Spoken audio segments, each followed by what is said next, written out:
warahmatullahi wabarakatuh.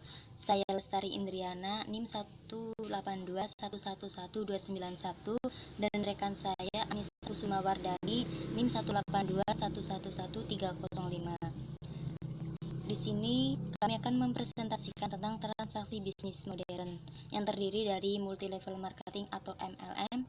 Yang kedua ada waralaba, e-commerce, dan anjak piutang. Yang pertama, saya akan menjelaskan tentang multi level marketing atau yang biasa disebut dengan MLM. Multi berarti banyak, level berarti berjenjang, dan marketing berarti pemasaran. Jadi, multi level marketing itu adalah pemasaran yang berjenjang banyak. MLM ini disebut juga network marketing karena anggota kelompok tersebut semakin banyak, sehingga membentuk sebuah jaringan kerja yang merupakan suatu sistem pemasaran dengan menggunakan jaringan kerja berupa sekumpulan banyak orang yang kerjanya melakukan pemasaran. Multi-level marketing menurut hukum Islam. Dasar hukum yang dapat dijadikan panduan bagi umat Islam terhadap bisnis MLM ini adalah konsep jual beli, tolong menolong, dan kerjasama atau ta'awun. Tentang jual beli, dasarnya Quran Surat Al-Baqarah ayat 275 yang artinya Allah menghalalkan jual beli dan mengharamkan riba. Sedangkan tentang ta'awun, dasar Quran Surat Al-Ma'idah ayat 2 yang artinya tolong menolonglah atas kebaikan dan jangan tolong menolong atas dosa dan permusuhan. Yang kedua tentang waralaba. Kata waralaba atau Francis berasal dari bahasa Latin prosolum rex yang berarti free from servitude atau bebas dari ikatan atau punggungan. Berdasarkan asal kata tersebut, Francis mengandung pengertian kebebasan dalam kepemilikan usaha.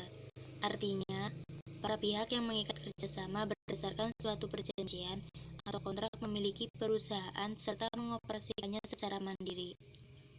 Waralaba yang diambil dari bahasa Sanskerta yaitu wara yang berarti lebih dan laba berarti untung. Jadi, waralaba berarti lebih menguntungkan. Yang selanjutnya ada tinjauan waralaba dalam perspektif syariah. Waralaba dalam perspektif syariah dapat dikaji dari dua aspek. Yang pertama, waralaba dalam hubungan bisnis. Sebagai hubungan bisnis, waralaba merupakan jaringan pemasaran atau pendistribusian barang dan jasa dengan tujuan untuk mendapatkan keuntungan baik pada pemilik waralaba atau franchisor ataupun bagi pembeli waralaba atau franchisee. Selanjutnya, Budi Gramanto menyebut bisnis waralaba suatu sistem pemasaran yang vertikal. Artinya, pemberi waralaba bersedia menyerahkan semua sistem usaha waralabanya kepada penerima waralabanya, mencangkup di dalamnya lisensi yang merupakan salah satu jenis dari hak kekayaan intelektual. Yang kedua ada bisnis waralaba dari aspek perjanjian. Waralaba sebagai perjanjian dapat ditemukan dalam ketentuan umum peraturan pemerintah pasal nomor 42 tahun 2007 pada bab 1 pasal ayat 1.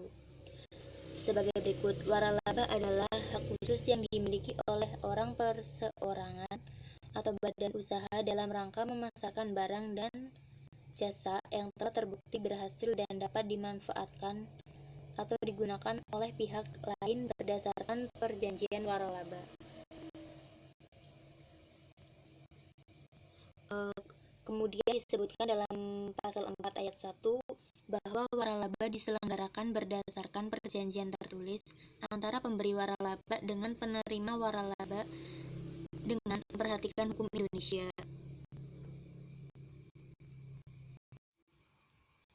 Yang selanjutnya ada e-commerce. Apa sih itu e-commerce? Menurut Pearson, perdagangan elektronik atau yang disebut juga e-commerce adalah penggunaan jaringan komunikasi dan komputer untuk melaksanakan proses bisnis. Pandangan populer dari e-commerce adalah penggunaan internet dan komputer dengan browser web untuk membeli dan menjual produknya. Sedangkan menurut Sally, e-commerce atau kependekan dari electronic commerce yang artinya perdagangan secara elektronik merupakan transaksi bisnis yang terjadi dalam jaringan elektronik seperti internet. Siapapun yang dapat mengakses komputer memiliki sambungan ke internet, dan memiliki cara untuk membayar barang atau jasa yang mereka beli dapat berpartisipasi dalam e-commerce.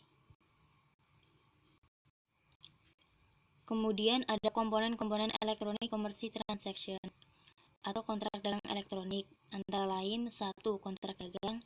Yang kedua, kontrak dilaksanakan. Ketiga, tidak diperlukan kehadiran fisik dari para pihak. Selanjutnya ada kontrak terjadi dalam jaringan publik. Yang kelima, sistem terbuka, maksudnya dengan internet atau www. Dan terakhir ada kontrak terlepas dari batas yurisdiksi nasional.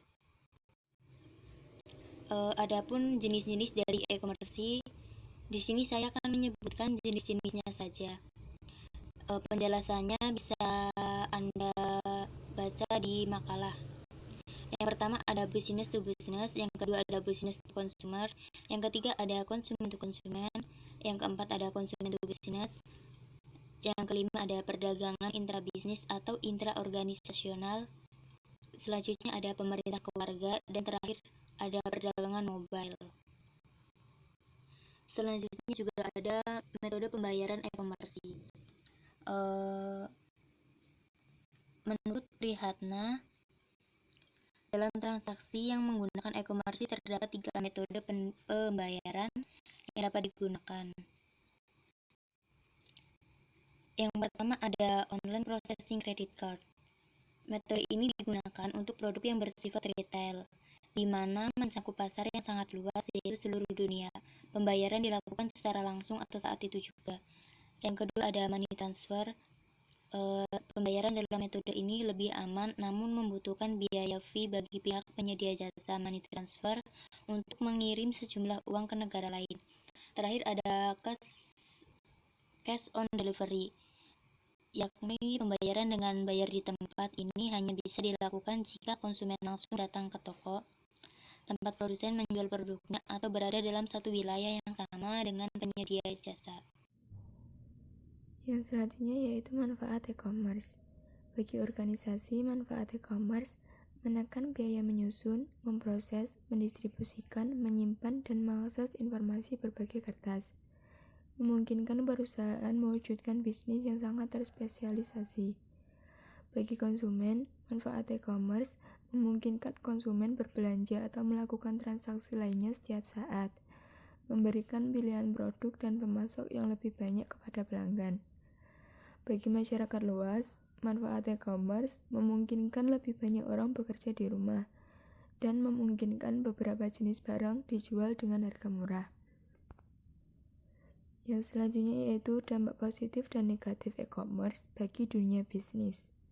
Dampak positif yang pertama, revenue stream atau aliran pendapatan baru yang mungkin lebih menjanjikan yang tidak bisa ditemui di sistem transaksi tradisional. Yang kedua, dapat meningkatkan market exposure atau pangsa pasar. Yang ketiga, menurunkan biaya operasional atau operating cost. Yang keempat, melebarkan jangkauan atau global reach. Dampak negatif dari e-commerce. Yang pertama ada kehilangan segi finansial secara langsung karena kecurangan. Seorang penipu mentransfer uang dari rekening satu ke rekening lainnya, atau dia telah mengganti semua data finansial yang ada. Yang kedua, pencurian informasi rahasia yang berharga. Gangguan yang timbul bisa menyingkap semua informasi rahasia tersebut kepada pihak-pihak yang tidak berhak dan dapat mengakibatkan kerugian besar bagi si korban. Yang selanjutnya yaitu anjak piutang. Menurut KBBI, kata anjak berarti berpindah, beringsut, atau bergerak. Sedangkan piutang berarti uang yang dipinjamkan yang dapat ditagih dari orang. Tagihan uang perusahaan kepada para pelanggan yang diharapkan akan dilunasi di waktu paling lama 1 tahun sejak tanggal keluarnya tagihan.